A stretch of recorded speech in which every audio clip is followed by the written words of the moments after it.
So to start with, each candidate will be given 3 minutes to introduce themselves and their election platform. The candidates will be asked to maintain focus on their respective campaign and platforms, as no personal attacks on other candidates, panel, or former elected officials will be tolerated.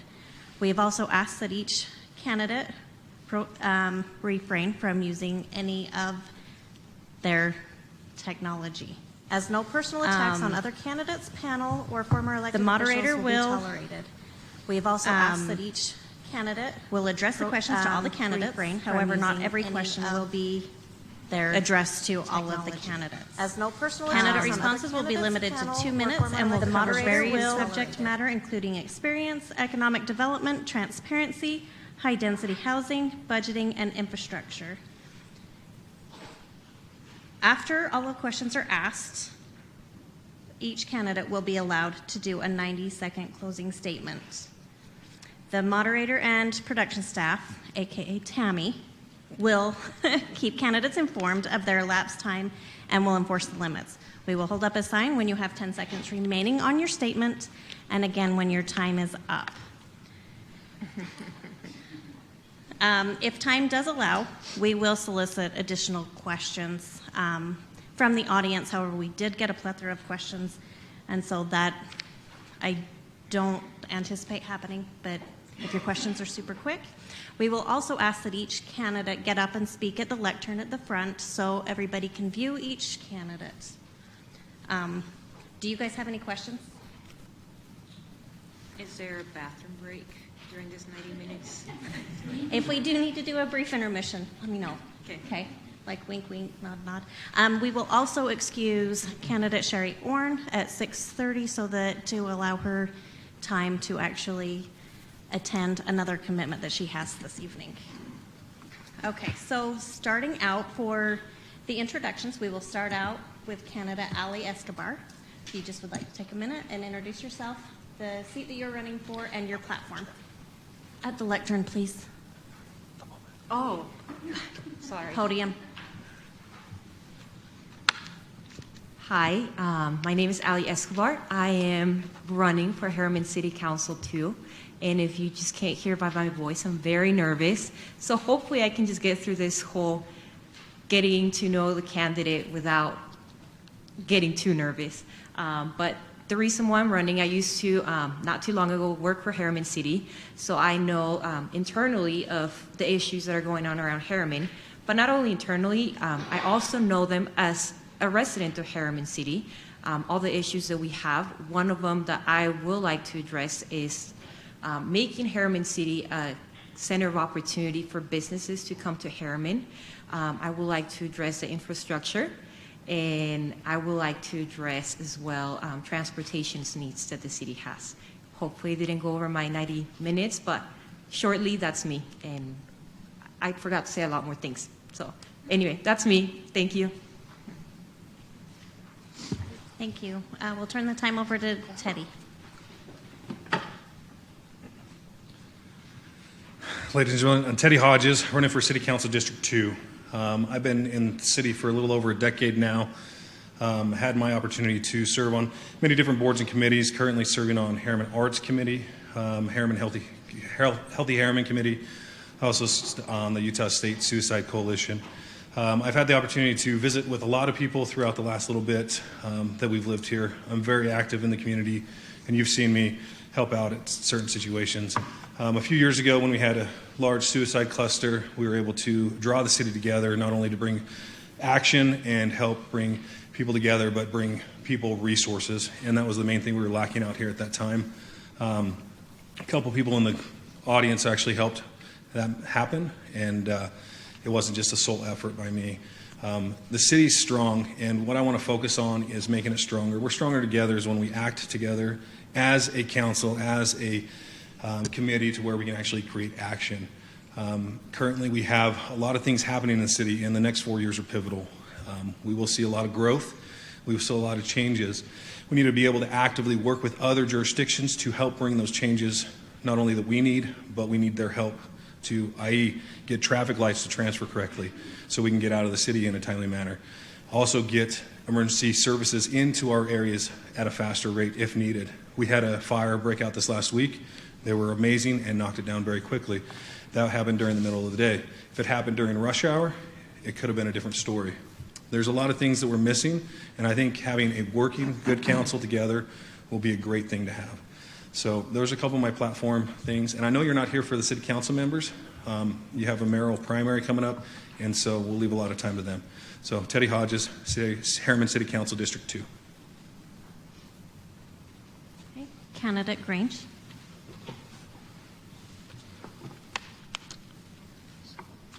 Hi, my name's Nicole Grange. I'm running for Herriman City Mayor. I know nobody's really heard about me, but I came into Herriman 3 years ago, and I wanted to make Herriman a better place. I'm looking to help Herriman with Olympus coming and make sure that we can get our roads fixed, and hopefully that helps us bring that in. And then also with the nervous with the prices of everything going up and with all of our increases in taxes, I'm hoping to get more of businesses coming in to be able to help lower the taxes and hopefully help with that. And I'm also looking into our police department, because I know that there's a great concern with how many people for our city that have very little police around to do things. And I'm just here trying to help Herriman. And Nicole Grange, running for mayor. Thank you. Okay. Candidate Palmer. Thank you. Privileged to be here tonight. Thank you, everybody, for coming and being interested in this pivotal election. Again, Lorin Palmer, running for mayor this year. Been in Herriman about 8 years now. I grew up in Price, Utah, central Utah. I am a son of a coal miner. My dad worked in the coal mines. By trade, I spent years selling hydraulic hoses. If anybody knows a company called Evco, House of Hose, they've been a staple in the valley for years. About 5 years ago, we had a surprise little boy come along. Gave me the opportunity to get off the road. I was selling, covering the western U.S. at the time, doing sales. Got me off the road. I'm able to stay home with my 4-year-old quite a bit, and then I work in youth soccer. I am in charge of recreation soccer for the entire state of Utah. I oversee all those programs. I've been very involved in the soccer community as a volunteer and now by profession. I got involved because we're at a critical point in Herriman City. We're at a critical point. We're facing some critical issues right now. This is probably the most critical election we will face as residents out here. So my focus, as a lot of people have already mentioned, infrastructure. I don't believe anybody's going to stand up here and say infrastructure isn't a key. We've got to go after that infrastructure. As a city, we cannot do it alone. We've been asked to carry the burden of a lot of the growth in the valley. So we cannot carry the burden of the cost alone either. We have to be active in reaching out to the county and to the state.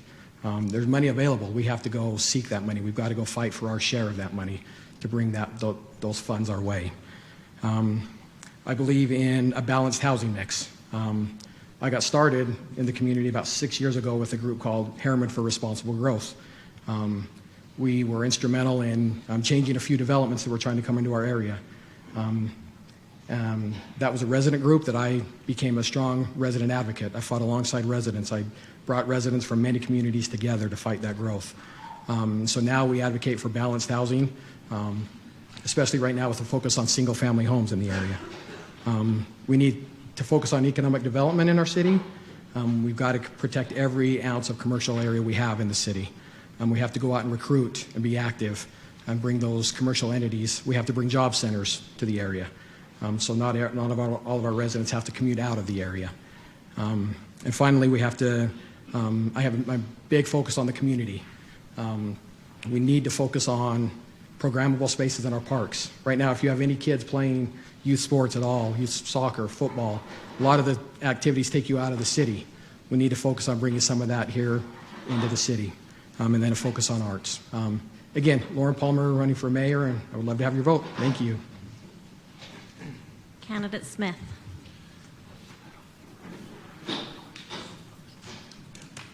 Good evening. My name is Clint Smith. I'm running for mayor of this great city of Herriman.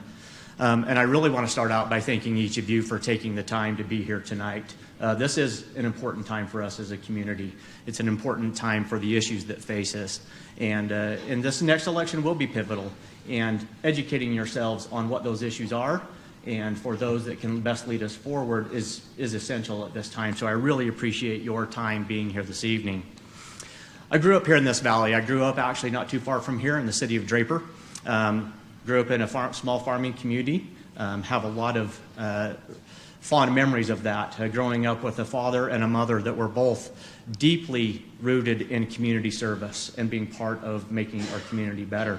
And they taught me some very valuable core values that I've really tried to live by my entire life, that of being trustworthy, being hardworking, and most importantly, being there to help others. And again, these are core principles that I've really tried to base my life on. My wife and I, my beautiful wife is here tonight with two of our children. We picked Herriman to be our home 22 years ago. We moved into this community when there was about 1,000 people here. So we've been here and seen and experienced all the change and the challenges that come with that. We picked this because we wanted the same opportunities for our children growing up that we had, and we want to provide that same opportunity for our grandchildren, should our children choose to stay here moving forward. If you get to know me, you will know that I am passionate about this community.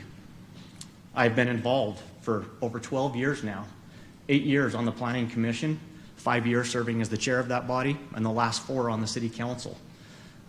Again, I go back to the roots and what I was taught by my parents, and I'm passionate. And again, I hope that passion will be able to show through, and you may be able to feel that. I love this city. It's a great place. And you as a resident deserve to have the trust in your local elected officials. I think we need to restore the trust to some degree in the office of mayor. And I plan to do that as part of being your next mayor. My career has been also in community service. I've spent the last 28 years in the fire and emergency medical services. I've served on the streets of Herriman. I have been there in the hour of greatest need of some of our residents, and I've been honored to do so. Now I work as a fire chief over in Draper City. I have the experience to see both sides of the budgeting process. And that experience will show through as I am able to serve as your mayor. Again, my name is Clint Smith. I'm running for Herriman mayor and would love to have your vote. Thank you. Candidate Esselman. Candidate Esselman. Man, I feel like I'm back at boot camp. Trainee Esselman. I should snap to attention and salute Jackie over here.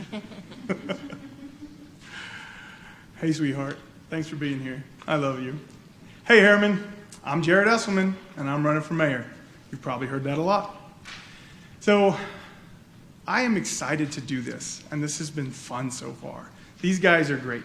I mean, every candidate up here is great. I love their passion. I love that they're engaged. I appreciate that. And I love that y'all are here. Thank you so much for being here. So a little bit about me. I'm a combat veteran. I served in the United States Air Force for 7 years. I flew combat missions into Iraq and Afghanistan, Baghdad, Balad, Mosul, Fallujah, Kandahar. I have memories. And I still serve. You know, a combat veteran knows how to stand up and say, I'm willing to serve. I'm willing to put in the work, sometimes the work that nobody else is willing to do. And that's why I'm standing here today. I'm just the guy willing to stand up and go, I'll do it. I'll serve. I'll put in the work for you because I have before, and I'm willing to continue to do it. I'm a Harvard graduate. I have a master's degree in public policy from the Harvard Kennedy School of Government with a focus in state and local public finance. I love public policy. I'm really good at it. I don't mean to brag, but I'm really good at it. And that's one of the reasons that 4 years ago, I got a phone call from Gary from Utah, Governor Herbert, and said, hey, I need an aeronautics director. And so I actually am the director of aeronautics for the state of Utah. I manage the state aviation system. All 46 public use airports, 90 backcountry airstrips, and 7,632 airplanes that are based here. And I manage the capital improvement program for the state. That's about an $80 million annual budget. I manage a staff, and we coordinate efforts between federal staff, state staff, and city staff. And I work to get our airports the things they need, whether it's federal funding or whether it's a business to come into the airport. I do that today. I'm a public servant. That's what I do. Have been since I joined the Air Force. Whether it been in the Air Force or at the federal level, now at the state level, I enjoy serving. I'm passionate about serving. That's what I want to do, and I want to offer my skill set, my experience to you. And I promise you I'll do a good job for you. So, I'm Jared Esselman. I'm running for mayor, and with my last 10 seconds, Esselman for Herriman. Candidate Ohrn.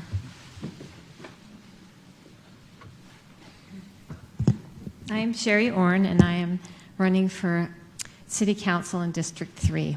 Sometimes I forget which district I'm in because I'm currently serving on the Herriman City Council, and once you're elected, it's kind of your job just to represent the city. So you kind of forget what district, because really, truly, our job is to really represent everybody in this city and be a voice for each of you and to truly be a representative to each of you.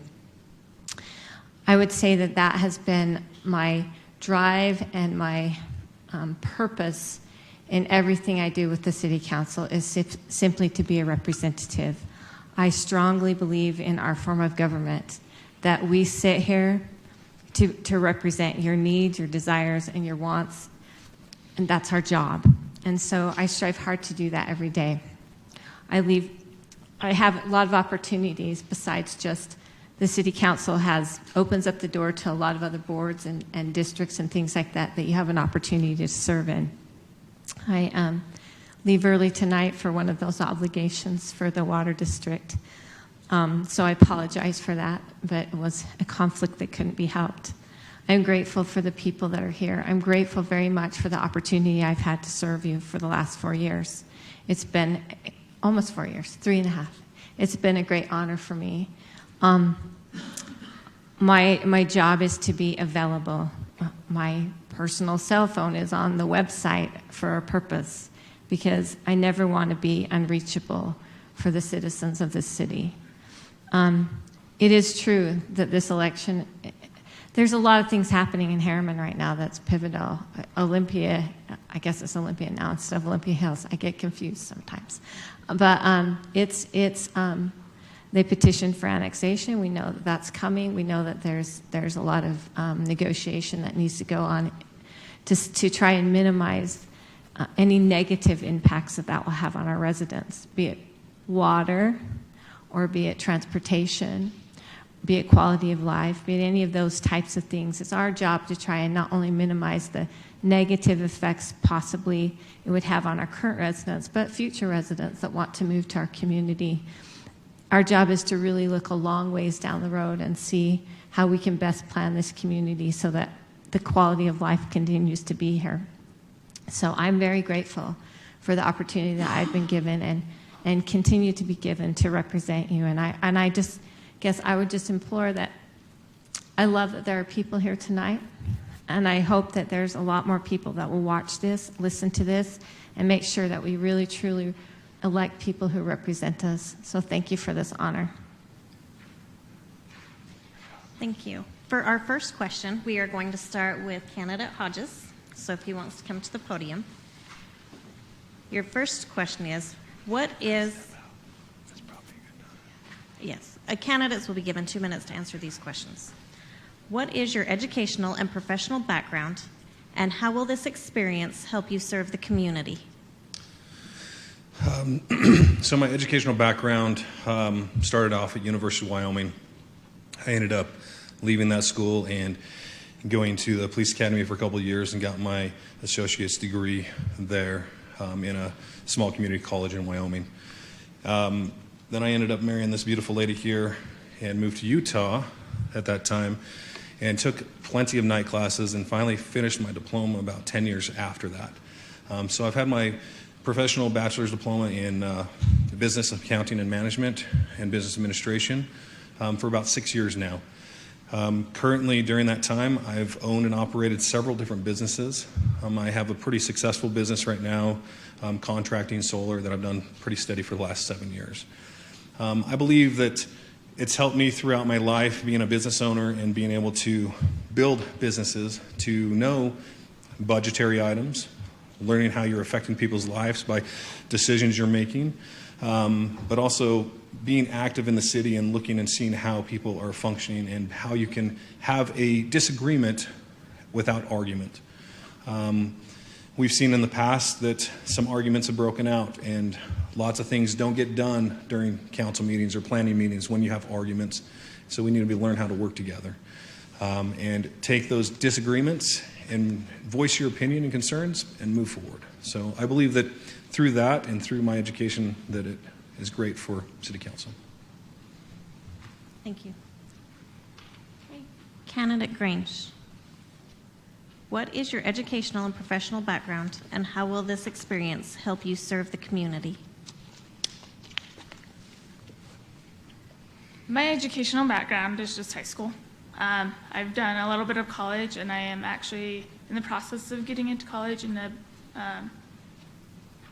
business management. I feel like I have new eyes to everything, and I feel like it'll help be able to look through things that people haven't seen, that maybe somebody that's been on the council or maybe somebody that's lived here long enough hasn't seen that I've seen, and I feel that I will help with being able to bring in some more things. Thank you. Candidate Palmer. What is your educational and professional background, and how will this experience help you serve the community? Thank you. As I kind of mentioned before, I have a bachelor's degree in business management. Would have been Utah Valley State College at the time. From there, while I earned that degree, I was asked to serve as a branch manager for that hose company I was talking about. I was transferred from Ohrn to St. George to open a brand new branch at a young age. At that point, it became difficult to continue that education. We had twins at the time, and focused on my career at that point. I became an expert in my field at that point. Again, after 10 years there, I was asked to work for a manufacturer of hydraulic hose based out of Australia. My passion was always in sales. I love people. I love working with people, getting to know people. I became a Western Regional Manager in sales for the hydraulic hose, covering the entire Western U.S. And while I did that, as I mentioned, I did a lot of soccer. I volunteered as a president of a recreation soccer community in West Jordan at the time. And because of that, when we had our 4-year-old come along, I was able to secure a job managing the recreation soccer for the entire state of Utah. We had put in a lot of great programs. We were innovative with our soccer program in West Jordan, and now oversee the entire soccer program for all of Utah, which I love. I love working with I don't have to deal with the serious soccer community, the club soccer, the competitive soccer. I get to enjoy the 5 to 10-year-old range. And more than anything, I've spent a lot of time in my community, volunteering, and that's what's brought me to this point. I've had the time and I've had the capacity, and I look forward to serving the city in this capacity. Thank you. Candidate Smith. What is your educational and professional background, and how will this experience help you serve the community? Thank you. Education obviously is hugely important. I've really had study opportunities all over the place. I did emergency management studies at Utah Valley University. I've had the opportunity to attend the Harvard Kennedy School on a program there for public policy for state and local elected officials. A tremendous opportunity, as candidate Esselman can certainly attest to. And then also had several certificate programs through the professional education development programs up at University of Utah. And my education continues. I just returned. I spent a lot of time at the U.S. Fire and Administration National Fire Academy in Emmitsburg, Maryland, helping my professional endeavors. For my professional, again, I've told you I've been in the fire and EMS world for most of my adult life. I did spend a few years working for UPS prior to getting hired full-time in the fire service. I worked as a part-time individual there and part-time in management, so my management experience started very early. I spent 3 years as a volunteer for Draper on the fire and ambulance over there prior to getting hired full-time by Salt Lake County Fire Department, which transitioned into Unified Fire Authority. Spent 21 years with Unified Fire Authority, started as an entry-level firefighter, and at the time that I left there, I was a battalion chief running the Emergency Medical Services Bureau for the organization. For the last 5 years, I've been the fire chief over in Draper City. Had the opportunity to build that department from the ground up. There was no Draper City Fire Department when I got hired and was asked to build that. And it's been a tremendous experience for me. During all of that, I spent 7 years as a Lifelight paramedic, working in that capacity. Again, my love for helping people. And my time on the council and in the Planning Commission. 8 years on the Planning Commission, 4 years on the City Council dealing with city issues. Thank you. Okay, candidate Esselman. What is your educational and professional background, and how will this experience help you serve the community? Jackie, we will go around to everybody, right? Yeah, not all of the questions will go around to everybody, but this one will. Okay, Yes. good. Thank you. I just wanted to make sure everybody's included. So my first school was the School of Hard Knocks, and I think most of us go to the School of Hard Knocks at some point. There was a point where I was in a struggling real estate career that was going nowhere, and then September 11th happened, and I woke up to a new education. That put me on a path to get an associate's degree in aeronautical logistics, something, from the Community College of the Air Force. I took that and I went and got another degree from excuse me, what was the name of the school? It was in Florida. Oh my gosh, what was the name of the school, babe? West Palm Beach Community College. Thank you so much. My goodness. And I had a professor there who lit a fire in me. He was just a community college professor, and I loved his course, and it was political science. And from there, I went to the College of Charleston and got my bachelor's degree in political science. I worked in the White House under George W. Bush, and I went on to Harvard and got my master's degree in public policy. So how does that help me serve the community? It's easy to say, I see this problem, and I see this problem. It's a little more difficult to say, this is the policy that creates this problem. So if you can put your finger on the policy, you can come to a solution. But that's a little more difficult to do, and I can bring that to the table. Right now, I help, in my job as Director of Aeronautics, I help 35 different airport managers. They manage the airport, and I am the executive of aviation, and I go get them the things they need. And my time's up. Thank you. Hey, candidate Escobar. What is your educational and professional background, and how will this experience help you serve the community? Well, my family and I immigrated to the United States when I was 14. I had to learn English first. After that, I graduated from high school back in 2012, I want to say. And then I served my LDS mission in the beautiful state of Colorado. I came back. My mom ingrained in me that education was the key to success. So I decided to go get a college degree. My first one was while I was in high school, was my associate's degree. And I fell in love with political science. So that's what I was going to do for college. I went to college to the University of Utah for my political science major. And as a requirement was an internship. So I decided to do my internship with the Utah Department of Higher Education. What an honor it was to do that internship. I did it through the legislation, so I advocated for higher education at the state of Utah. And then after that, I started my career.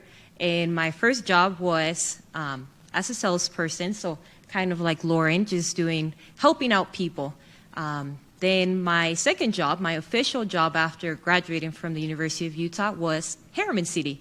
I started as customer service, and that is a very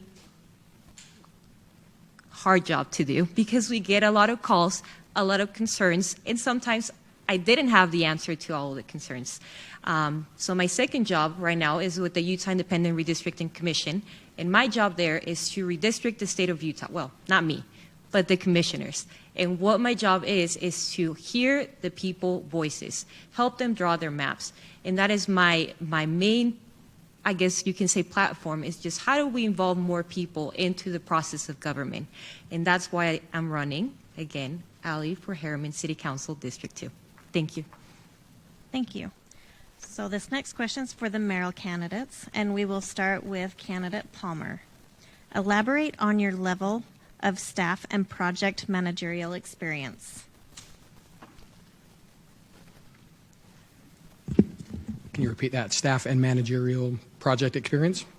Staff and project managerial experience. Okay, great, thank you. Probably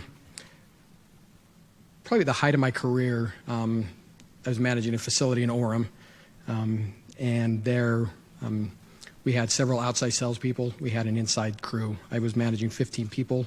At one point, we were going crazy. I was managing $3 million worth of inventory. In the hose business, you've got little parts. It's almost like nuts and bolts, but you've got thousands of little parts. So that was my career on the career side. On the volunteer side, in the soccer world, we were managing people, a lot of volunteers, a lot of organizing teams, getting things ready, getting the season ready, working with cities and municipalities. My best experience truly came with the group Herriman for Responsible Growth that we were doing.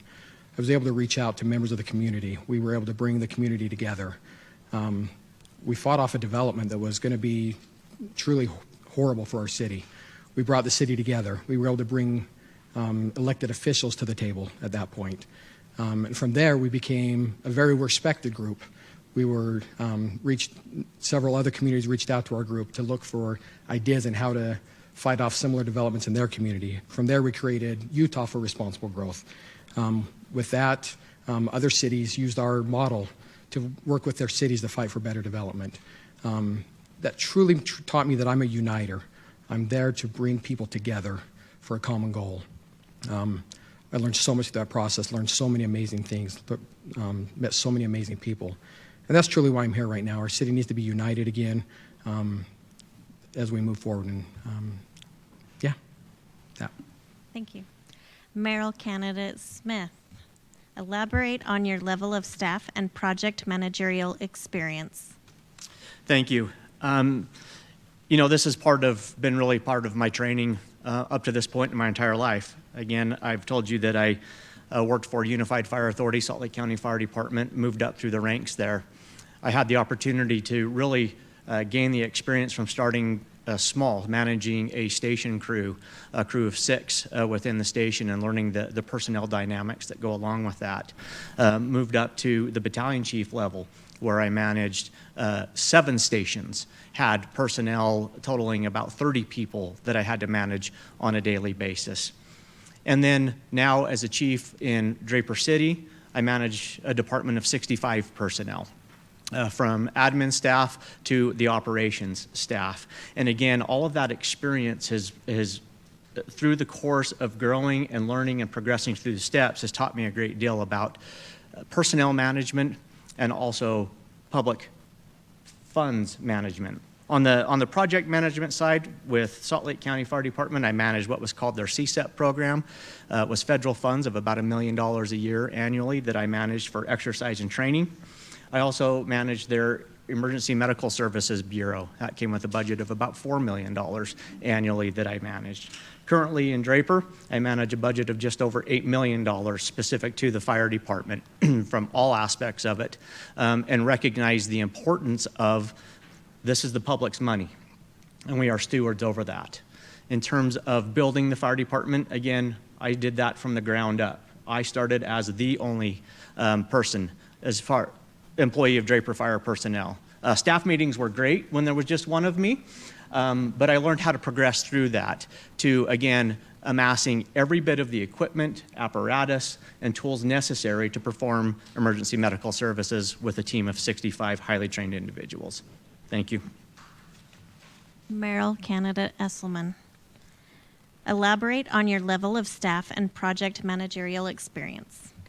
So right now, I manage a staff of 15 at the Division of Aeronautics.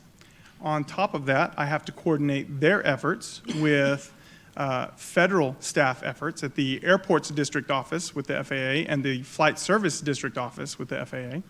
And then I have to coordinate those efforts with local municipal staff at 46 different airports.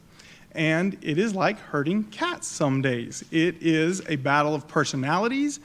People have different opinions. People want to do things different ways. And it really all comes down to, how do you lead?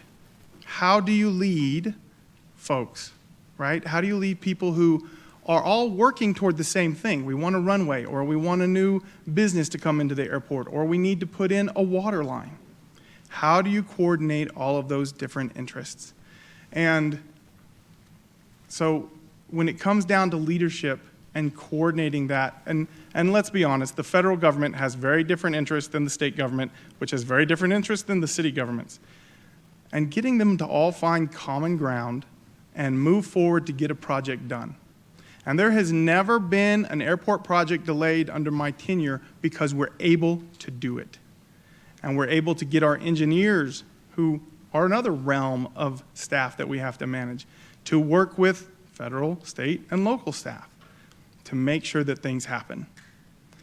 And so it really comes down to leadership and how you're able to find common ground amongst so many different interests.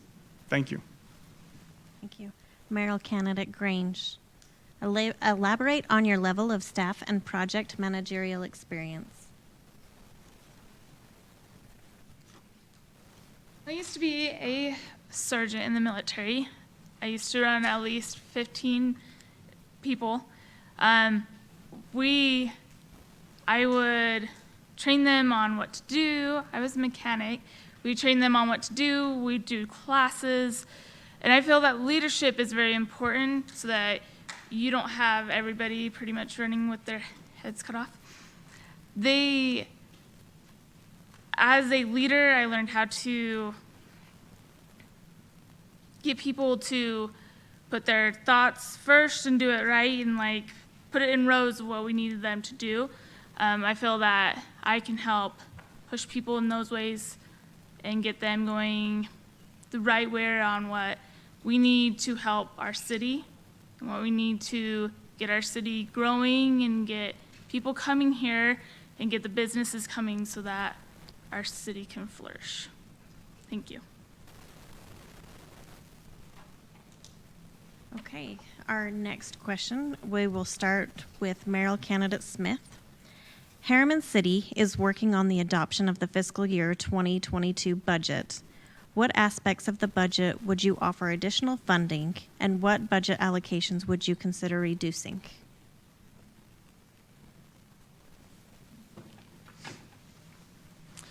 That is a great question.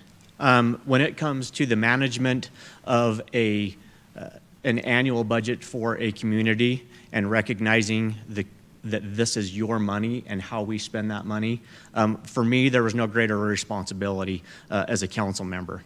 One of the key things that I think that we are lagging behind in our community is the ability to do some very strategic and long-term planning for our community.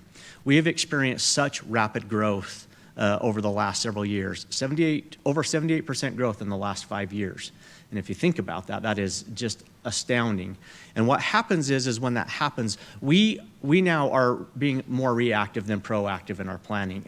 And we are falling behind primarily in our roads, our road infrastructure, again, building capacity and working for those federal and state dollars on road capacity, and our road maintenance program. If you spend 10 cents now, it saves you from spending multiple dollars later in the management of that.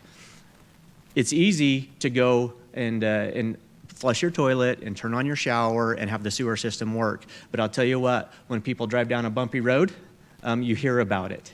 And obviously with the challenges that we're experiencing right now with some of the other projects that are going on, coupled with the tremendous growth, we need to do a better job of working with our state and local partners and at the federal level to really be able to get our projects, our long-term projects that will help ease that congestion for us on the radar and work with them to get the budgeting that will help us improve those.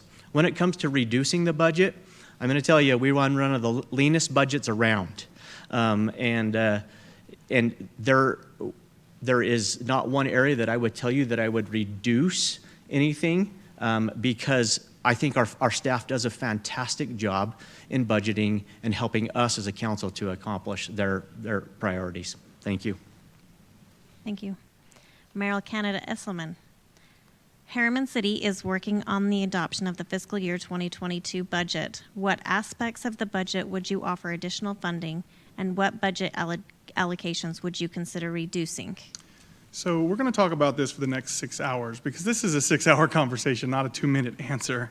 The current budget, and Clint, you might know this, is 155 pages, give or take? Not yet. Yeah, give or take. 155 pages. It's growing.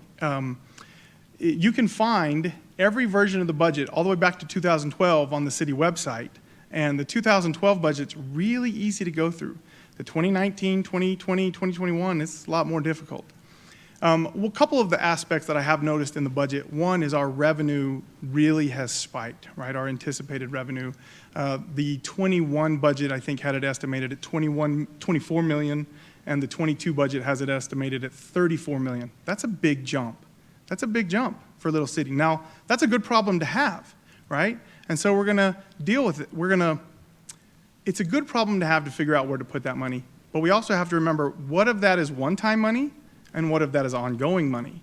And we really have to work to build the ongoing money, which the other thing I noticed in the budget is of the top 10 taxpayers, Smith's is number 1, McDonald's is number 7, and JCW's is number 10. And while that's good, I think it does cause me a little bit of caution to think we've got 2 fast food restaurants in the top 10 taxpayers of our city. We need to bring in some more business. We need to increase that tax base. We need to make sure that our sales tax are keeping up because that's what helps pay for our infrastructure. That's the ongoing funds, not the one-time money. So I think those are a couple of things in this budget, the tentative budget published, that I've noticed that I would really have that 6-hour conversation with Alan. Thank you. Hey, City Council District 2 candidate Escobar. Herriman City is working on the adoption of the fiscal year 2022 budget. What aspects of the budget would you offer additional funding, and what budget allocations would you consider reducing?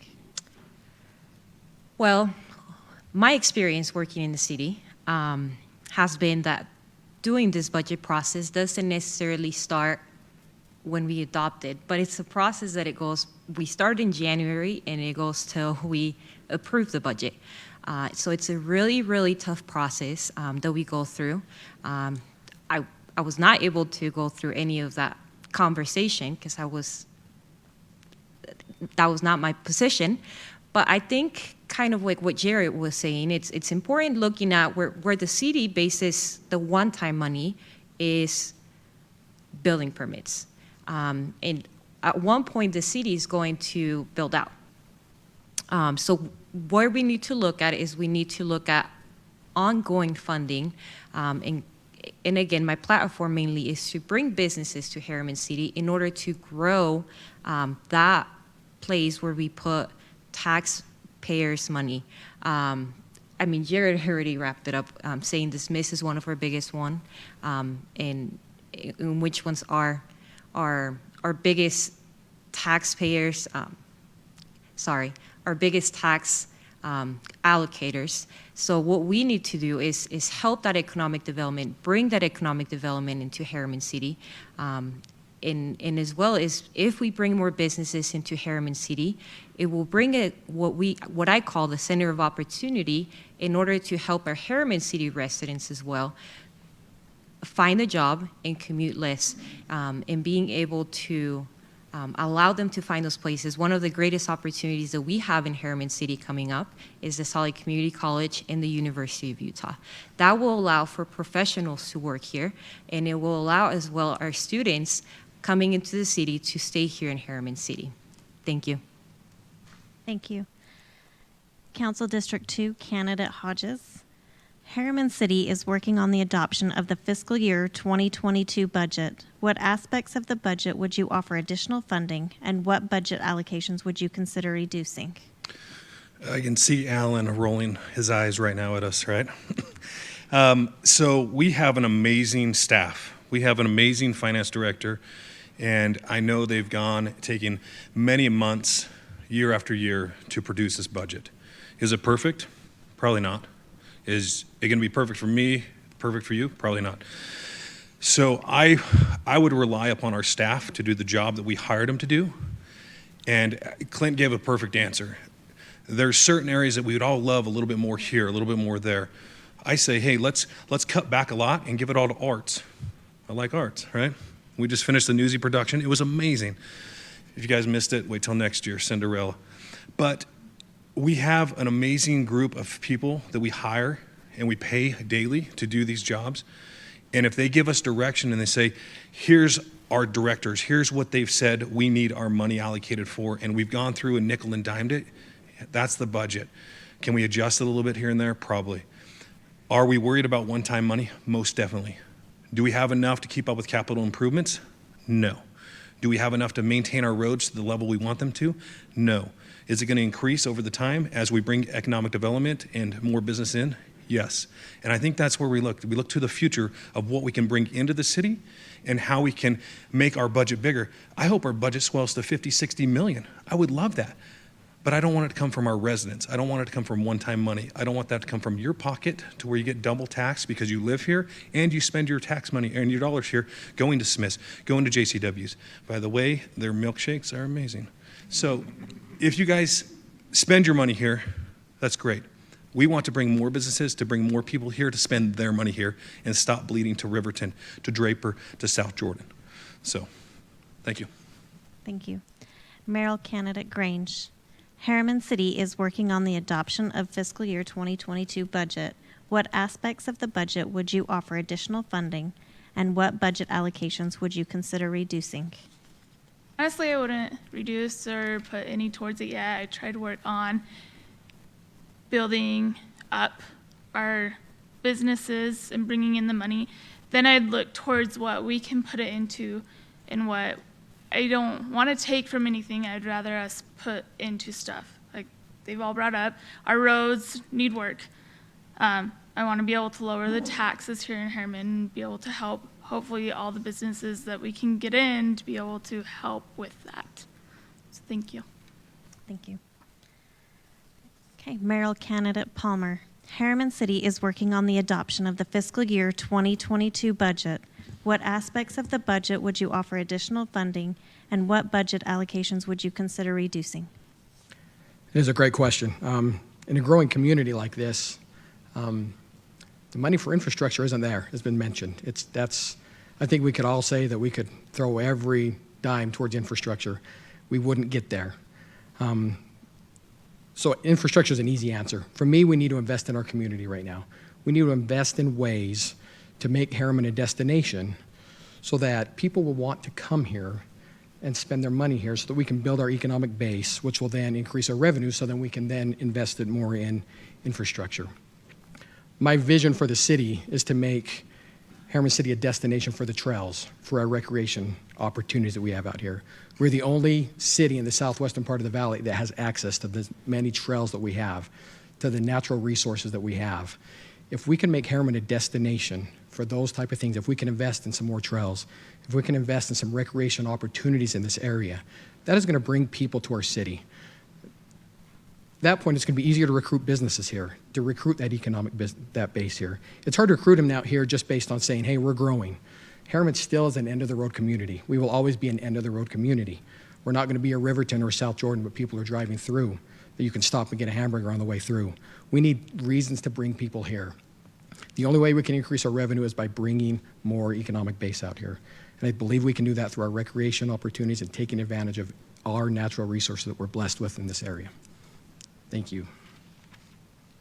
Thank you. Okay, so this question will be posed to Mayoral candidate Esselman. When it comes to commercial development, what do you feel is the best negotiation strategy for the city in terms of economic development incentives? So number one, you have to have your site selection. So if you're not familiar with it, there is a program or a institution of site selectors. And they go out and kind of find places for businesses to go to. So we have to know what our site selection benefits and detriments are. And we shore up our strengths and we build up on our weaknesses. So that's number one. We have to know what our site selection, and I'll say it, SWOT analysis is, right? What our site selection strengths are and what our weaknesses are. Number two, it has to go into planning, right? So site selection is really for big companies, big corporations. But we have to plan and allow for small family-owned businesses to grow as well, right? We have to allow for mom and pop shops to come in. And that requires planning at the first step. Planning at the first step so that we can say in this zone, in this neighborhood, in this commercial area, we want to allow for places for people to take that opportunity. Why? So that we can work and live in the same place. There's a reason why a lot of the businesses in Herriman have a Jared Esselman sign in front of them. Because I'm working with them because they want to see more businesses. They want to see more people be able to open shops, open a new restaurant, open a new bike store, whatever it may be, open a new hair salon, and be able to live relatively close to work, right? And it's something that they own and something they're proud of. But we have to start with the planning on that. And so that's really when it comes to negotiation, you're planning it, you're knowing what they need, and you're being ready for it. And then the rest of it comes fairly easy. And when it doesn't, you cross that bridge when you get there. So, thank you. Thank you. Council District 2 candidate Escobar. Do you believe Herriman needs more businesses? And if so, what kind of businesses would you like to see? Absolutely, yes. You know, if you asked me this question since I started working in Herriman, I said, and I'm not going to promise anything because that's not going to happen, but I always said I wanted a cheesecake factory to come to Herriman City. So that's the type of places that I will bring. I mean, not that I will necessarily promise that, but you know, I want a sit-down restaurant in which every single Herriman resident goes and no longer has to wait an hour or 2 hours in Fashion Place Mall or at City Creek Mall because they're saturated. So I want to bring places that can fulfill Herriman City just like that. You know, I'm not, besides Cheesecake Factory, I want to bring companies as well. Bullfrogs was a really good place that we brought here to Herriman City. So we have that, not quite, but we have space over there in order to help our economic development in that area as well, where we could bring factories in order to help with their tax revenue as well. But that's my short, sweet answer, a Cheesecake Factory. Thank you. Council District 2 candidate Hodges. Do you believe Herriman needs more businesses? And if so, what kind of businesses would you like to see? Absolutely. I mean, I have to echo Allie because I think we can have a myriad of any business. I love to see mom and pop shops. We see them come and go all the time, though. We have plenty of strip malls that we've seen 20, 30 different residents and businesses to be in and out of. If you look at the front of Smith's, you see multiple holes in the stucco from old signs. We need businesses, but we need to support our local businesses. You go onto Facebook, you go onto Herriman Happenings, and you can see all the reasons why not to go to that business. Why Wendy's drive-through is 20 minutes long or 30 minutes long. Why this, why that. We can bring any business or help incentivize bring businesses here, and that's the duty of these 4 people for the next 4 years, is to help with economic development. Us as councilmen, we get to stand there and help them bring that along, help induce them and entice them to come here, but a lot of it is on these 4 individuals. So we need to be able to support them and support our local businesses we have now. Stop going to Riverton, stop going to Draper, stop, go on your date night. Yeah, it might take you 20 minutes to sit down or an hour to sit down, but we have wonderful businesses here. And when you have those experiences, make sure that you share those experiences positively. We would love big box stores, light industrial, light mechanical. We have the space. We have it down on Porter Rockwell Road. We have it out west, and more's coming. You build it, they will come, right? And we're finally getting enough of the economic structure and the bullet points and the site selection stuff that they're looking for. We're reaching 65,000 plus. We'll be 100,000 in a couple of years, 150,000 in a couple more years after that. We're growing. And if we build the space, they will come. Thank you. Thank you. Merrill, candidate Grange. When it comes to commercial development, what do you feel is the best negotiation strategy for the city in terms of economic development incentives? That again? Sorry. Can you repeat that again? Yes. When it comes to commercial development, what do you feel is the best negotiation strategy for the city in terms of economic development incentives? I feel that we have a lot of residents who'd love to be able to help give money into the community and help the businesses grow. I think that'd be a great incentive, the incentive of being able to have your building in a place that is somewhere out where a lot of people aren't going to be traveling around, but it'll bring people in. That makes sense. Thank you. Thank you. Okay, Merrill candidate Palmer. When it comes to commercial development, what do you feel is the best negotiation strategy for the city in terms of economic development incentives? That's a great question. I think that's key to our future out here in Herriman. The one tool that we haven't used a lot of is CDAs. With the CDA, with our growth right now, we are getting a lot of one-time money. We are getting there's a lot of impact fees coming in. There's a lot of the building permits coming in right now. As a city, we can afford to defer some of that economic tax revenue for down the road. For example, I know as a city, we did offer Costco a very lucrative incentive package that would have deferred some taxes to down the road. That's the stuff we need to do. For some reason, Costco chose another city, but that's the way to do that, is to offer those incentive packages. We need to offer a vision. One thing I think we are lacking in Herriman is a vision.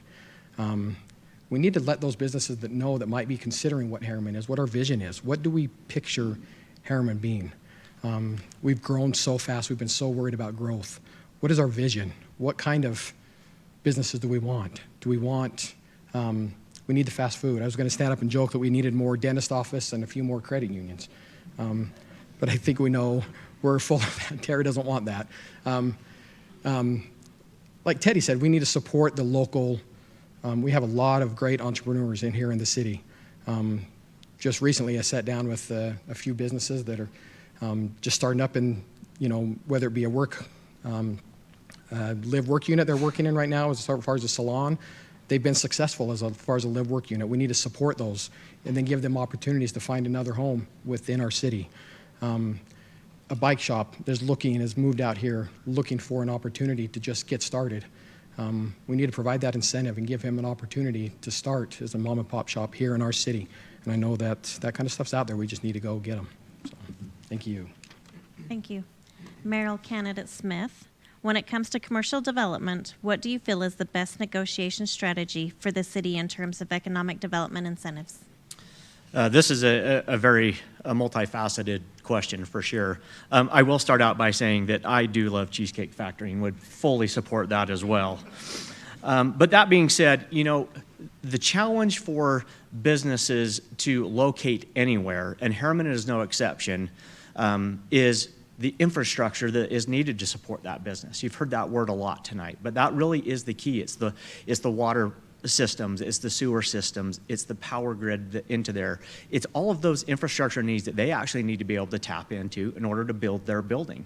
Most of the land that we have for commercial development in our city does not have those infrastructure components already in place. That is a lot of times borne by the individual or the company that's coming in to set that up, and it is very expensive.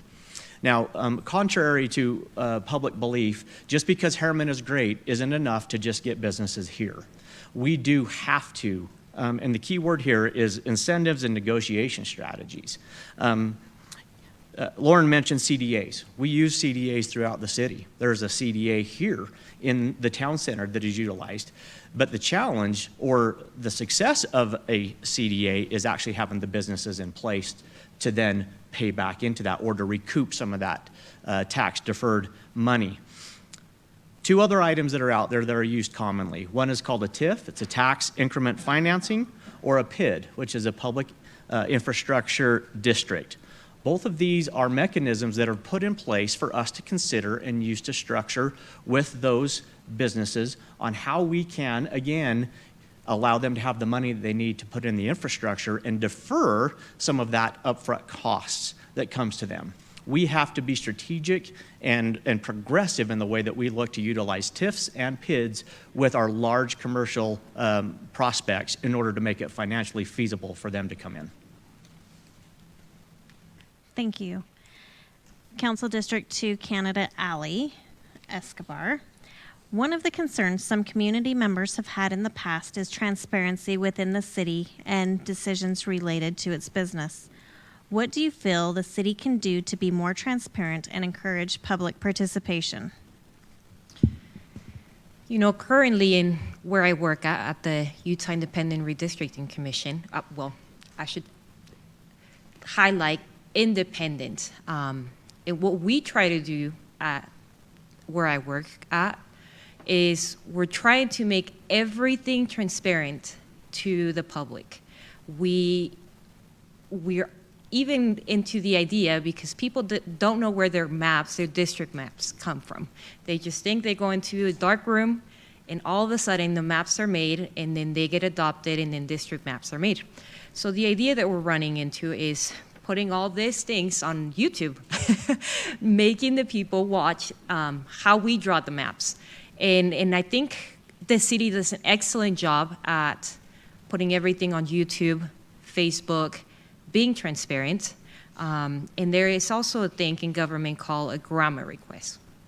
Now, as part of staff, and that's because Jackie has to deal with it, I'm not going to suggest to do a grammar request, but as a public, we do have that tool.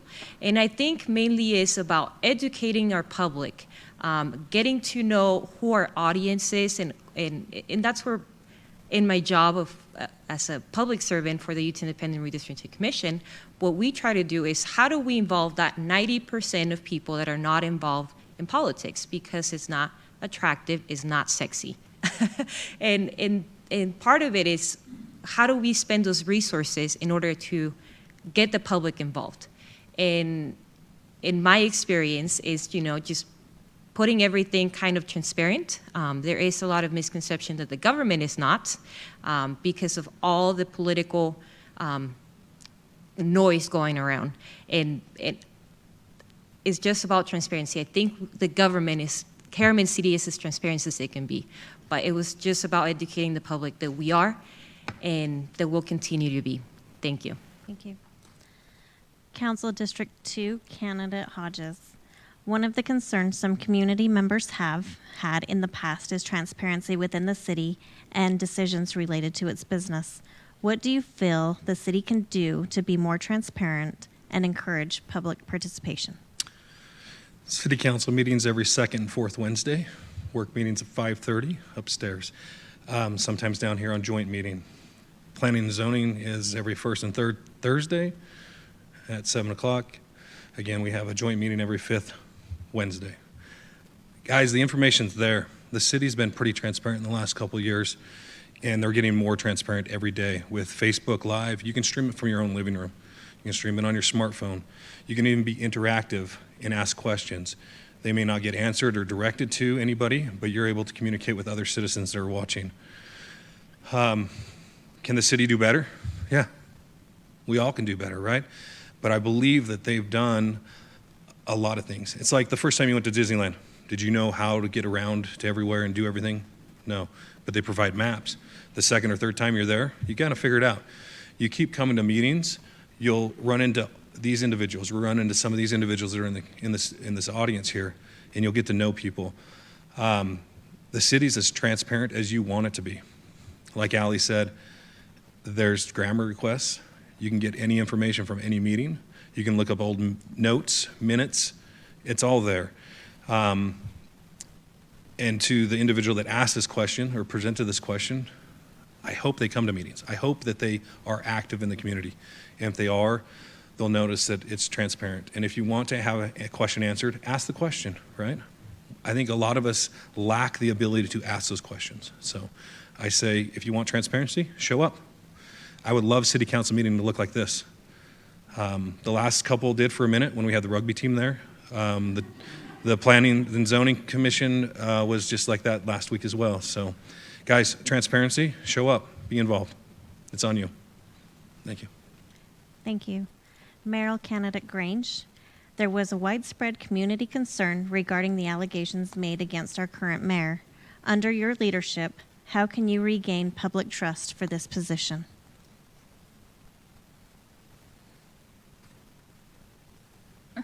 This is quite a question. With this, I would be very open with the public, more open. I'm sure our mayor was very open about it.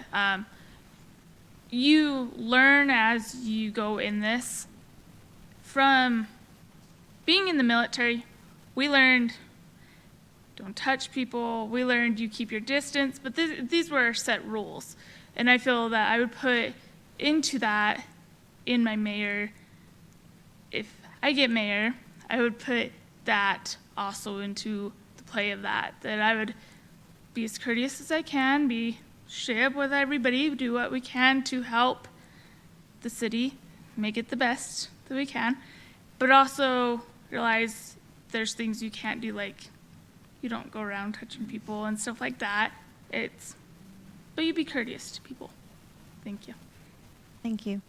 Mayoral candidate Palmer. There was a widespread community concern regarding the allegations made against our current mayor. Under your leadership, how can you regain public trust for this position? I'm surprised this question came up tonight. It kind of goes hand in hand with the question you asked previously, and I was hoping that question would still be on the table, but I think this goes hand in hand with transparency. Teddy, I love you, or I'm glad he left because he won't hear my answer to this question. I disagree with what Teddy said. I don't think the public needs to be expected to just show up and at every council meeting to understand what's going on.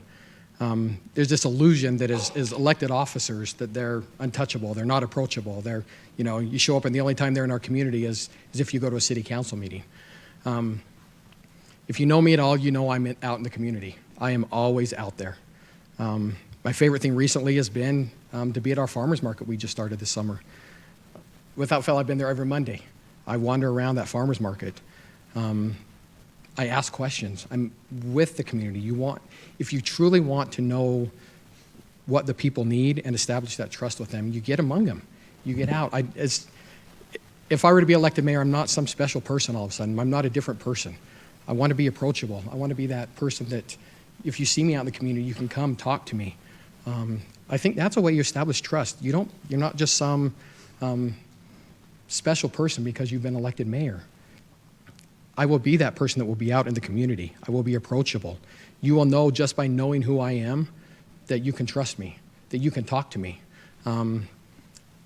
Public comment opens those of you here on the city council, you know how many times we have public comment sessions at city council and nobody's there to comment.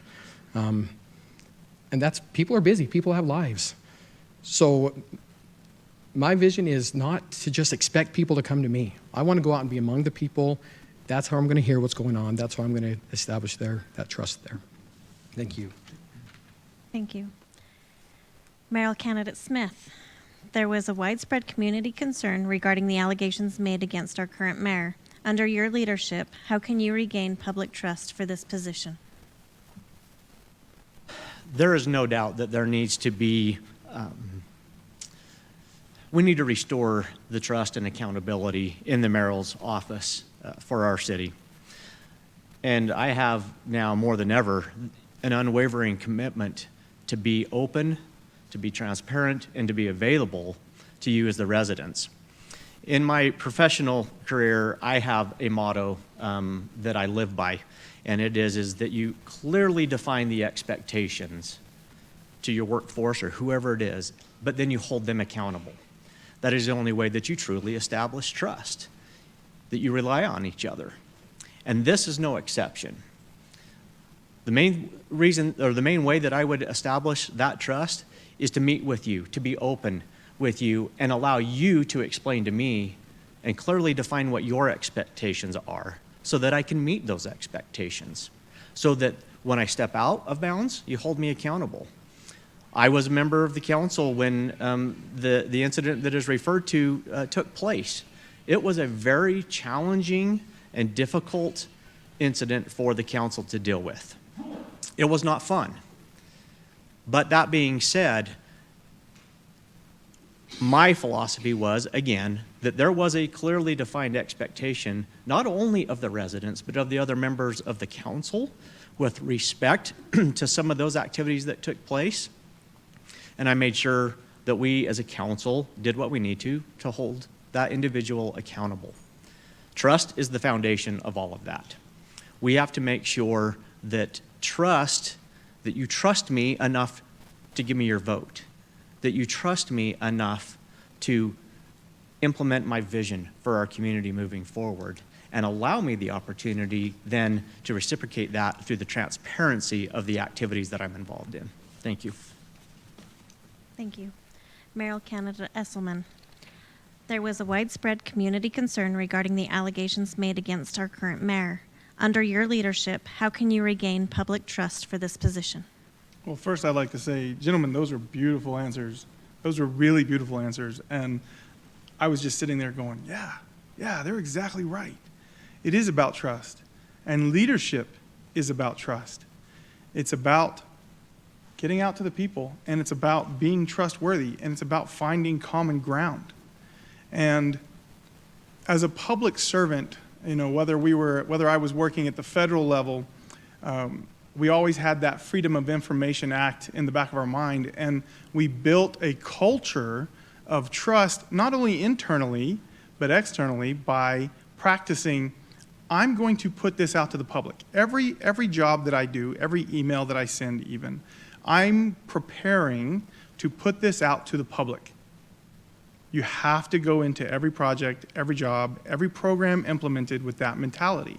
I'm willing and prepared to put this out to the public.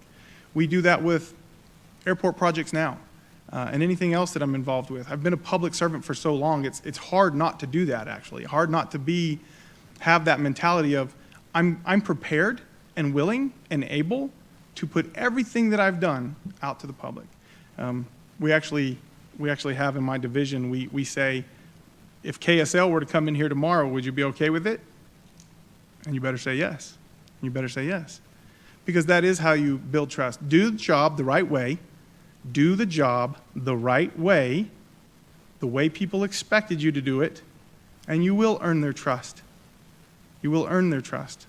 Because it is something you have to earn. Lorin's right. You don't jump into the job of mayor and then all of a sudden you're somebody different. All of a sudden you're trusted. You have to earn that. All of us will. Anyone will. And it's by doing the job the right way and making sure that you do it every step of the way, prepared, willing, and able to put every bit of your work out to the public. Thank you. Thank you. Okay, we're going to start this question for Council District 2 candidate Hodges. This is a three-part question. We know that housing is a major issue facing the city. Considering the median age, how would you plan to grow with families, knowing most families transition to larger lots and larger homes over time? What do you feel is the best path forward considering density and single-family lot sizes? Do you believe the number of units is more important in residential development than design standards? We're going to answer this backwards. Do I believe density trumps design standards? No. Do I believe density should be the first thing and the only thing we look at? No. I believe that our city needs to have every type of house that we have currently, all the way from multifamily, high-rises, apartment complexes, to the 1-acre lots, to the 10, 5-acre lots. Do we need to have that in every community, every development? No. But the city needs to have a multi-mix of housing. And we need to do it where we're planning for that, right? That's why we have zoning. That's why we have ordinances that dictate where certain things go inside the city so we can plan for that. Over the last 10 years, we've missed the mark a little bit. The last couple of years, we've been trying to correct that. And like Clint said before, we've been really reactive instead of proactive. Now, the next 4 years, we need to be super proactive. Currently, with the annexation petition that's coming in from Olympia, we've been really proactive and super transparent with this. We are more transparent with this Master Development Agreement, MDA, than any one previous. We have different committees that are sitting on. I'm speaking like I'm working for the city already, and I'm not. It's just because I'm in the meetings all the time, so I apologize. But as I sit there and listen to these conversations, we see how transparent they are being. We see what's going on and the design standards they're putting them through and how the agreement's being developed and put together, and it's impressive. And as we see that move forward, I think you're going to see a lot better development in the future. Now, the stuff we're seeing right now has been voted on 10, 15 years ago, and it's being built. So we need to make sure that whatever we're doing now in the next 4 years, we aren't sitting in the same position 10, 15 years from now. So I believe a full, great mix of housing is needed. Thank you. Thank you. Council District 2 candidate Escobar, the same 3-part question. We know that housing is a major issue facing the city. Considering the median age, how would you plan to grow with families, knowing most families transition to larger lots and larger homes over time? What do you feel is the best path forward considering density and single-family lot sizes? Do you believe the number of units is more important in residential development than design standards? So my family and I came to Herriman City in 2017, before the whole boom of Herriman City, I would say. And we were lucky enough to start in a single-family home, what it's called a cottage, that it does not have a driveway. And then when everything started in Herriman in 2019, we sold our home and moved into a bigger lot. So that's, I would say that's the answer. You know, that's the median age of Herriman City. I want to say it's like around 25. We have a very young population here in Herriman. And how we start is we usually start in a condo, we move into a townhome, and then we move into a home. So to answer the question is we need to give young people, old people, anyone, the opportunity to go anywhere. So have a diversity of homes that's either small, medium, big, bigger, and kind of like the planning that Teddy was talking about that we have in our city, just giving people opportunity to come to Herriman City. And that's very important as we go through our planning and our sorry, I started getting nervous again. I don't know why. I was doing good. But that is very important when we go through a planning process, is how do we give everyone an equal opportunity to come to Herriman City that's either from small home or a small condo to a big home. Thank you. Thank you.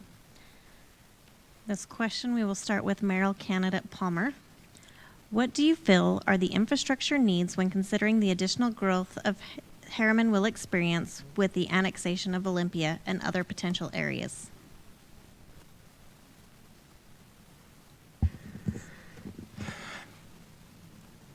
This isn't going to be easy as a city to take on Olympia Hills.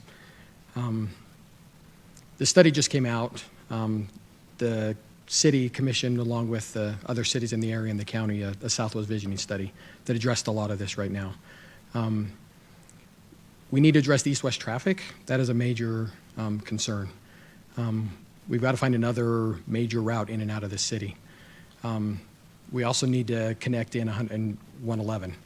I don't love the idea of another belt route type area in our city.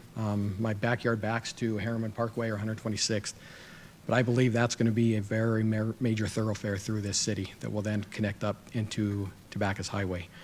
Connectivity is going to be a big deal moving forward. As we try to get people north and south and east and west, we've got to focus on both. We've got to build up 126 needs major improvements. We need to connect Main Street out towards to the western edge of the city. We've got to get that up to a 5-lane. Right now, at least a 3-lane road all the way out. We've got to get that up to a 5-lane. We've got to get 134th. We've got to finish that. Of course, the interchange, 134th and Bangerter is on the docket already for next year. We need to get Mountain View finished all the way through, so we have another access into, whether it be south into Utah County or all the way up to I-80. We need to push for federal and state funding to be able to finish Mountain View corridor in the middle. Long term, that's a critical key. It's not a city road, but that's something we have to lobby our legislators to finish that and make that a priority. I think we all know the needs we've got out here. Now we just got to go out and find the funding to get it, bring it into the city, and make it happen as soon as possible before this stuff happens. So, thank you. Thank you. Mayoral Candidate Smith, what do you feel are the infrastructure needs when considering the additional growth Herriman will experience with the annexation of Olympia and other potential areas? The simple answer to this would be all of them. Obviously, with growth comes strain on all of our infrastructure systems. The prospect of Olympia annexing into our city, while it changes what the dynamics look like out moving further west, it doesn't change the dynamics of where we're at as a city in our planning process and the need that we need to be looking at all of the infrastructure needs that we have in our city. Lorin just mentioned obviously a lot of the key ones. Roads, I've already brought up roads and the need for more funding for our roads. But beyond that, we need to work more with our local and state partners on that. Many of you may not know, there is not one state-owned road within the city of Herriman, which means that every bit of the maintenance that goes for every road in Herriman comes from the city. We need to figure out ways to change that, to be eligible and to tap in more of that state funding. And we've opened a dialogue with UDOT to look at considerations of some of these major transportation corridors and how we can partner with them and tap into some of that state funding. Projects was mentioned. I sit on the Transportation Commission for the state. Just recently, we were able to approve additional projects for funding that have direct effect on our community. Funding for the building of 118th South to Herriman Boulevard in the U-111 alignment has been approved with funding, and funding for the continuation of Mountain View Corridor from Porter Rockwell to the connection in 2100 North in Utah County just got approved. And I was able to be part of that approval process to push that through and get those as part of that. Water is another huge one. And we have done our part by updating our water standards to help address the water needs. And the sewer district is another one. I sit on the sewer district, and we're planning in those flow models for expansion and capacity. Thank you. Mayoral Candidate Esselman, what do you feel are the infrastructure needs when considering the additional growth Herriman will experience with the annexation of Olympia and other potential areas? Roads, water, fiber. So, of course, roads. We need to get places. We need to get out of our neighborhoods. We need to get into our neighborhoods.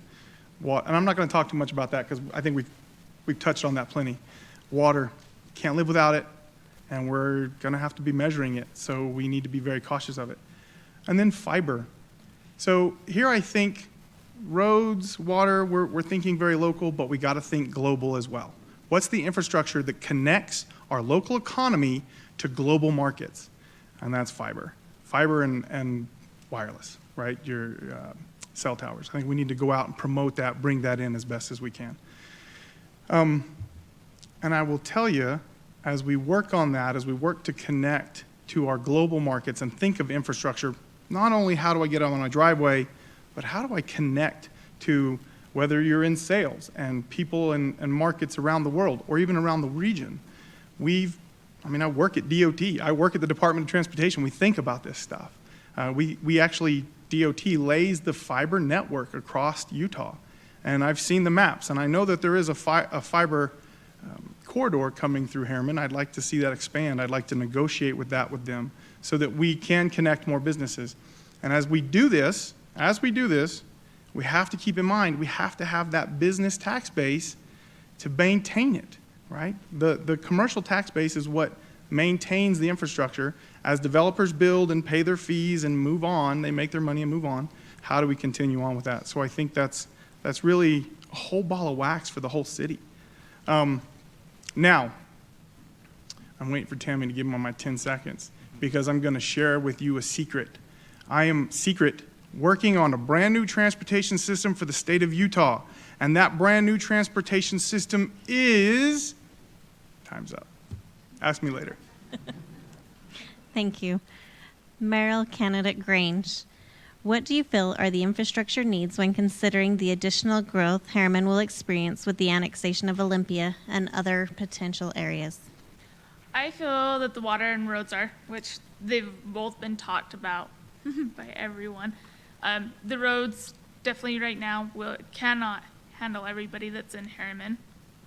I believe that Olympus will help us bring in the money that we can use to be able to widen those roads. And I believe that we need the water. Water is a big issue for Shirley right now where there's a big drought. It's a huge issue for everybody. Thank you. Thank you. We are going to allow for each candidate to make a 90-second closing statement. We will start with mayoral candidate Esselman. Thank you, Jackie. What an evening. What answers? I mean, I literally wrote to Clint on his paper. I'm like, that was a brilliant answer, right? These guys have given beautiful, brilliant answers. All of us have. And if I can take some of my 90 seconds just to acknowledge everyone here, let's give them a hand of applause for all these folks. Thank you so much. They really are amazing. I don't know if we can go wrong. I don't know that we can go wrong, right? We've got some amazing candidates up here. Now, I would love your vote. I would love it. And I'm excited to do it. This is what I'm good at, and I want to do it for you. I'm willing to stand up and serve. I'm willing to put in the work, and I'm willing to do the job right. So, Esselman for Herriman. Thank you. Thank you. Mayoral candidate Smith. Jared, I will just echo what you said. This has been a great night, a great opportunity, and again, kudos to everyone who has thrown their hat in the ring and for what they've brought to the table and to this discussion tonight. For me, I'm going to go back to my love and passion and preparedness to step into this role for our community. I've spent really a lifetime preparing to be able to step into this role for our community. I've built the relationships that are necessary with our national, state legislative leaders, our county leaders, and our community leaders around us. Those relationships are in place right now. I'm able to step into that and be effective from day one. I have the passion. I have the experience. And I hope that I've demonstrated to you that I will build and work every day, given the opportunity to continue to build my trust with you and to prove that your trust is sacred to me. That's the foundation of everything. I'm going to prioritize family-friendly. We hear a lot out there about the Herriman feel. It's true. It's real. Everyone knows it. And it may be just a little bit different to everybody. But it's real, and I will prioritize staying family-friendly and oriented, keeping our open spaces, having a variety of recreational opportunities, and being business-friendly and attracting those that we need. My name is Clint Smith. I'm running for Herriman Mayor, and I really hope to get your vote. Thank you. Thank you. Mayoral candidate Palmer. Caught me off guard. I thought you were going down to the other three for a minute, so not quite ready. Like the other two have said, it's been a privilege to be here tonight. We're going to be well represented, regardless. The future of the city is going to be in good hands. Of course, I'm here to argue for my case, for why I should be that person to lead you. I'm a guy that's going to puts my money where my mouth is. I've spent years serving this community as a resident. I didn't do it for money. I didn't do it because I was obligated to. I served the residents. I served alongside the residents for years. Once we got done fighting that, I applied to be on the Planning Commission. I've served on the Planning Commission for 3 years. That gave me the ability to understand the backside of the city and how that works. So I bring those two unique experiences. The one thing I can bring to the table is my ability to work with our sitting council. Just today, I'm going to say this, just today I was privileged to receive the endorsement of 2 other sitting city council members. So along with those 2 that I received today and with Councilmember Sherrie Ohrn, I've now been endorsed by 3 sitting city council members that I would be serving with. I think that says a lot about the trust that other people in this community have in my ability to lead. I can work well with our city council. It's time now to put a vision in place for this city. We're past the growth phase, we're past the teenage years, it's time to step into the next future with a vision, and I can be that guy that will work with our city council to take our city to the next level. And I ask for your vote. Thank you. Thank you. Mayoral candidate Grange.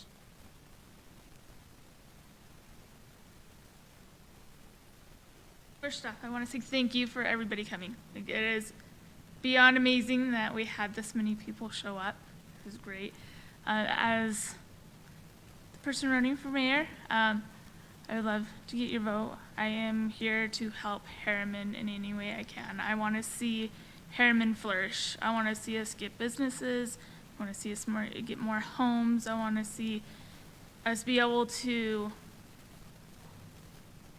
produce as much as like South Jordan, West Jordan, be as great as those places. I would love your vote. Grange for mayor. Thank you. Council District 2 candidate Hodges. We survived. Thank you guys for being here. 60+ people here tonight. Thank you for city staff, for Jackie and Tammy and John putting in the hard work after hours. And then the other council members and even the school board members that are here. We appreciate you showing up, and not for us per se, but for these 4 people that you get a vote on this week as your ballots come out.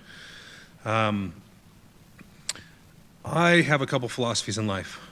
One, I do business the BLT method. Who doesn't like a good BLT, right? You have to believe, like, and trust somebody.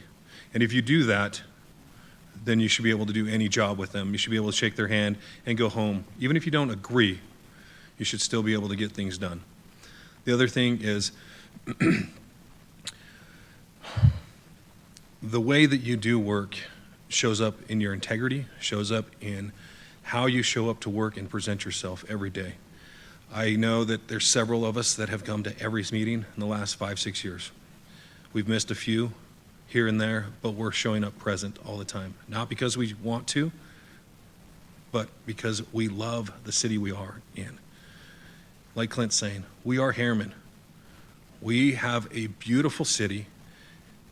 We have different views of what We Are Herriman stands for, but we are all stronger together.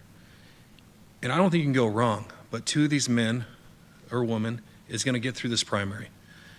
And you guys have a tough choice. Thank you. Teddy Hodges for City Council District 2. Thank you. Council District 2 candidate Escobar.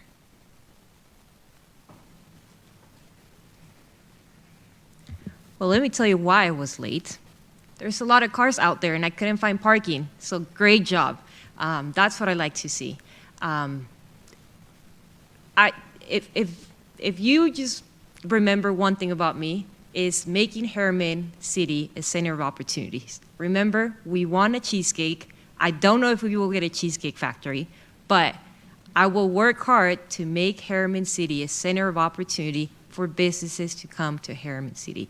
That is my biggest platform. I want more businesses here in Herriman City. Lastly, I just want to say thank you to Jared, Clint, Lorin, Nicole, and oh my gosh, no, I did not. Teddy, thank you so much. I'm sorry for coming and having a great discussion. For me personally, to getting to know them, and I'm hoping for Herriman City to get to know us as well. Lastly, if you look at any of our HPD trucks, they say we are Herriman. Like many of our candidates touch, we are stronger when we are together. we are Herriman, and that's what we're hoping to make of this community. Thank you so much for your time.